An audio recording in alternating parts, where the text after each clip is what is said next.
Nimepokea matokeo haya kwa masikitiko makubwa sana, kutokana na mpira kuwa mbovu kuwahi kutokea katika msimu wa ligi kuu soka Tanzania. Hii ndio mechi mbovu kupita zote kwa ujumla. Hii ndio mechi mbovu kupita zote kutokana na kile ambacho kimeonekana katika mchezo wa leo. Sababu ya mechi kuwa mbovu ni kutokana na uhusiano au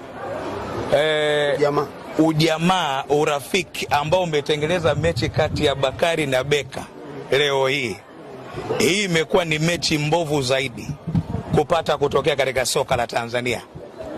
Moja kati ya vitu ambavyo ninavyotamani kuviona ni kuona wawekezaji pesa zao ambazo wameziweka, wachezaji wakazitolee jasho na sio kuandaliwa matokeo ya ushindi kama jambo la hovyo ambalo limetokea kwa siku ya leo.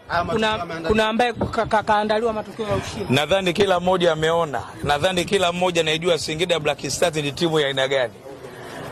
Rotation ambayo imefanyika leo hii manake ni anguko la soka la Tanzania, na ndio maana nilisema natamani kuona shirikisho la soka barani Afrika ndio liseme ligi yetu ya ngapi, sio shirika.